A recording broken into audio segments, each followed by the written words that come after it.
प्यार हुआ, इकरार हुआ है। The show must go on या फिर affairs must go on. Raj Kapoor की जिंदगी की सच्चाई क्या थी? हाँ, वो निस्संदेह बॉलीवुड के सबसे बड़े शोमैन थे, लेकिन उनकी जिंदगी में भी कुछ ऐसे अंधेरे कोने थे जिन्हें कभी रोशनी में लाया नहीं गया। स्क्रीन पर वो औरतों को सम्मान देते थे, लेकिन असल जिंदगी में क्या औरतें उनके लिए सिर्फ एक फैंटेसी थी, या यूं कहें इस्तेमाल करने लायक एक खिलौना? यहां तक कि अपनी कल्पनाओं से वो मां जैसी छवि को भी नहीं छोड़ सके। नरगिस, पद्मिनी, वैजयंती माला, जीनत अमान, डिंपल कपाड़िया, अगर नाम गिनने बैठे तो लिस्ट खत्म ही नहीं होगी। राज कपूर की परस्त्री प्रेम की आग इतनी भड़की कि उनकी पत्नी कृष्णा कपूर को भी एक दिन घर छोड़कर जाना पड़ा। आज हम आपको सुनाएंगे राज कपूर का वो चेहरा जो सिर्फ पर्दे पर नहीं, नग्नता की पूजा में भी मशगूल था। जिया यहाँ, मरना यहाँ, इसके सिवा जाना कहाँ। जन्म 14 दिसंबर 1924 को पेशावर में हुआ था। उस दिन किसी ने नहीं सोचा था कि यह बच्चा एक दिन बॉलीवुड का शोमैन कहलाएगा। प्रतिभा तो खून में थी। पिता पृथ्वीराज कपूर खुद रंगमंच की एक मशहूर हस्ती थे। यही वजह रही कि राज कपूर का बचपन थिएटर की खुशबू और लाइट शैडो के बीच बीता। वहीं से पर्दे की चकाचौंध और कैमरे की भूख ने जन्म लिया। बहुत ही कम उम्र में राज कपूर को औरतों की गहराई समझ आने लगी थी। स्कूल में ही उन्हें इश्क हो गया था। कहा जाता है कि अगर वो इश्क में नहीं रहते तो शायद सांस भी नहीं ले पाते। किशोरावस्था में ही वो अपनी एक ट्यूटर पर इतने फिदा हो गए थे कि घर से भागकर शादी करने तक की योजना बना ली थी। उस इश्क की आग तो बुझ गई, लेकिन औरतों के प्रति उनकी तड़प सिर्फ बढ़ती ही गई। ऐसे राज कपूर की जिंदगी का सबसे बड़ा आयरनी था शादी के 4 महीने बाद ही नरगिस से उनकी मुलाकात होना। सिर्फ 22 साल की उम्र में उन्होंने कृष्णा कपूर से शादी कर ली थी, जो उस वक्त सिर्फ 16 साल की थी। अगले ही साल बेटे रणधीर कपूर का जन्म हुआ और ऋषि कपूर का जन्म उससे 5 साल बाद। मात्र 28 की उम्र में राज एक पूरे फैमिली मैन बन चुके थे। लेकिन क्या वाकई वो दिल से फैमिली मैन थे? असल में उनका दिल तो नरगिस के पास था। 9 साल तक नरगिस और राज कपूर के बीच जो रिश्ता चला वो किसी फिल्मी कहानी से कम नहीं था। आग और अंदाज की शूटिंग के दौरान दोनों की नजदीकियां बढ़ी।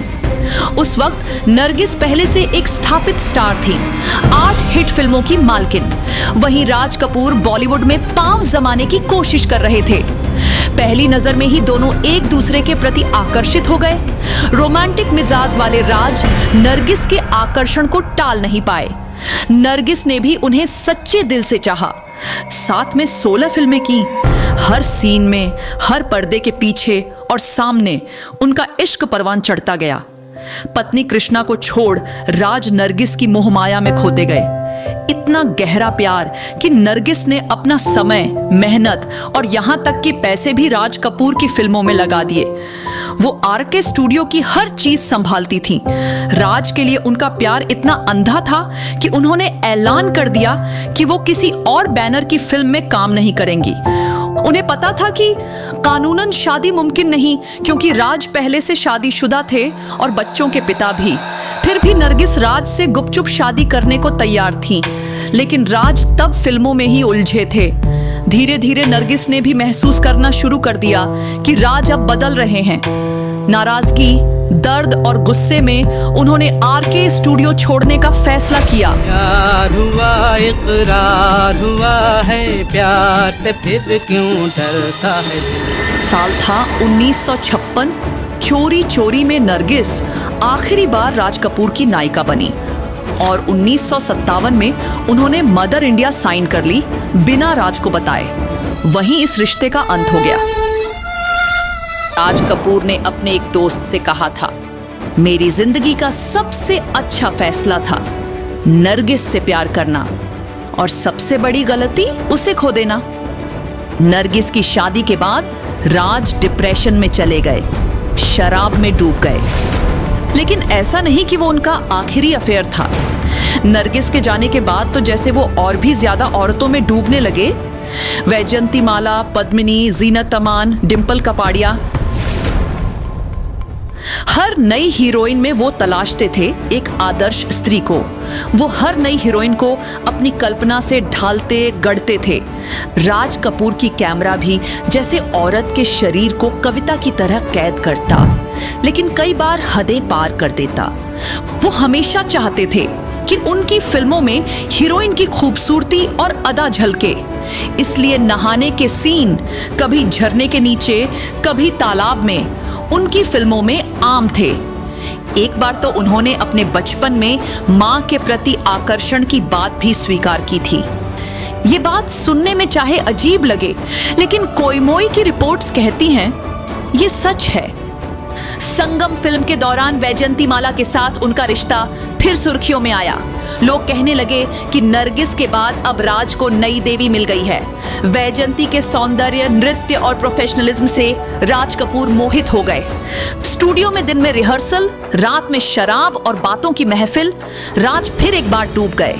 लेकिन वक्त के साथ ये रिश्ता भी टूटा। फिर खबरें आई ज़ीनत अमान की। ये सत्यम शिवम सुंदरम के समय की बात है। राज कपूर की करियर की एक मास्टरपीस फिल्म। ज़ीनत के किरदार का नाम था रूपा और उस किरदार की दो मुख्य बातें थीं, जले हुए चेहरे का हिस्सा और शरीर का उभार। राज कपूर ने खुद कहा था कि उन्होंने ज़ीनत को उस फिल्म में सिर्फ उनके शरीर की बनावट देखकर लिया था और इतिहास बन गया।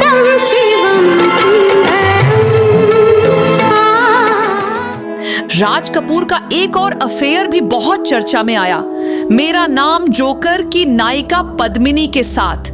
इन सब बातों से कृष्णा कपूर अनजान नहीं थी, लेकिन उन्होंने कभी खुलेआम अपने पति के खिलाफ एक शब्द नहीं कहा। लेकिन इसका मतलब यह नहीं कि उन्होंने सब कुछ चुपचाप सह लिया। उनमें हिम्मत थी, स्टील के जैसे। हमेशा सफेद साड़ी और ब्लाउज में रहती थी, इसलिए इंडस्ट्री में उन्हें लेडी इन व्हाइट कहा जाता था। जब राज कपूर और वैजयंतीमाला का अफेयर पूरे चरम पर था, कृष्णा कपूर ने घर छोड़ दिया था। वो अकेली नहीं, अपने बच्चों के साथ होटल नटराज में शरण ली थी। तब तक घर वापस नहीं आई जब तक राज को ये एहसास नहीं हुआ कि वो अपने परिवार के साथ कितना अन्याय कर रहे हैं। कहा जाता है एक बार पार्टी में उनकी मुलाकात नरगिस से हुई। नरगिस ने माफी मांगी और मिसेस कपूर ने कहा, मैं ना होती तो कोई और होती, राज तो ऐसा ही है। बोल राधा बोल, संगम होगा कि नहीं। अब जानिए एक मजेदार किस्सा। एक बार राज कपूर एक दमदार रोल की पेशकश लेकर सुचित्रा सेन के पास गए। फूलों का गुलदस्ता लेकर उन्होंने उन्हें बताने की कोशिश की कि ये लीड रोल है। लेकिन जैसे ही सुचित्रा जी बैठने जा रही थी, राज कपूर उनके पैरों में बैठ गए। मिसेस सेन को यह कतई पसंद नहीं आया और उन्होंने बिना कुछ सुने उस ऑफर को ठुकरा दिया।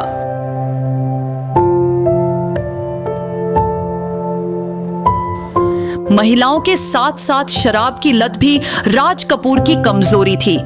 विदेशी ब्रांड्स के शौकीन थे। वो अपने बेटों के साथ बैठकर शराब पीते, लेकिन उनके लिए होता लोकल ब्रांड, जबकि खुद पीते थे लंदन का जॉनी वॉकर। मौत के बाद उनके अलमारी से अनगिनत अनछुए शराब की बोतलें मिली थीं। जिंदगी के आखिरी दिनों में राज कपूर बेहद अकेले हो गए थे। सिर्फ रीलें चलती थीं और यादें। नरगिस अपने घर में, वैजयंतीमाला दूर, ज़ीनत पहले ही दूर जा चुकी थी, पद्मिनी भी दूर हो चुकी थी। सिर्फ एक थी जो उनके सिरहाने बैठी थी, कृष्णा राज कपूर। एक इंटरव्यू में उन्होंने कहा था, मेरी असली मोहब्बत थी फिल्में, लेकिन मैंने गलती से लोगों को सिर्फ किरदार समझकर इस्तेमाल किया।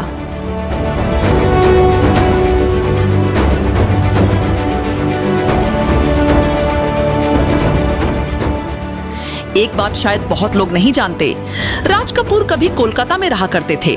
काली घाट के हाजरा रोड में उनकी पहली फिल्म भी कोलकाता से ही थी, इनकलाब, देवकी कुमार बोस की डायरेक्शन में। तब उनकी उम्र थी सिर्फ 10 साल। हालांकि उनकी पहली अहम फिल्म थी नीलकमल 1947, जिसमें मधुबाला के साथ उन्होंने डेब्यू किया, लेकिन उन्हें असली पहचान मिली आवारा की जबरदस्त सफलता से। लेकिन वो संतुष्ट नहीं थे। वो खुद की कहानी अपने अंदाज में, अपनी कल्पना से कहना चाहते थे, और इसी से जन्म हुआ 1948 की फिल्म आग का। खुद डायरेक्टर, खुद हीरो, तब वो सिर्फ 24 साल के थे। तभी साफ हो गया था कि इस इंसान के लिए नियम तोड़ना ही असली नियम था। राज कपूर के बारे में बहुत कुछ उनके बेटे ऋषि कपूर अपनी आत्मकथा खुल्लम खुल्ला में बताया। पिता के अफेयर्स, शराब की लत, मां की तकलीफ, सब कुछ बेझिझक बयां किया। जब वैजयंती माला ने राज कपूर के साथ अफेयर को सिर्फ फिल्म का प्रचार कहकर झूठा बताया, तो ऋषि कपूर गुस्से में आ गए। साफ कहा, अगर पापा जिंदा होते तो कभी इस रिश्ते से इनकार नहीं करते, और शायद वाकई नहीं करते, क्योंकि उन्होंने प्यार को कभी छिपाया नहीं। अब सवाल ये उठता है, राज कपूर असल में थे क्या? आप उन्हें एक निर्देशक कह सकते हैं, अभिनेता, प्रोड्यूसर, कंपोजर, एक सच्चे कलाकार कह सकते हैं। लेकिन इंसान राज कपूर के दिल में क्या चलता था? वो जैसे एक भटका हुआ मुसाफिर थे। अपने हर फिल्म में उन्होंने औरतों की पूजा की, लेकिन उन्हें रुलाया भी। वो आशिक थे, लेकिन धोखेबाज भी। वो थे बॉलीवुड के सबसे बड़े शोमैन, लेकिन उनके अंदर क्या था? शायद इसका जवाब तब मिलेगा जब कभी उनकी बायोपिक बनेगी।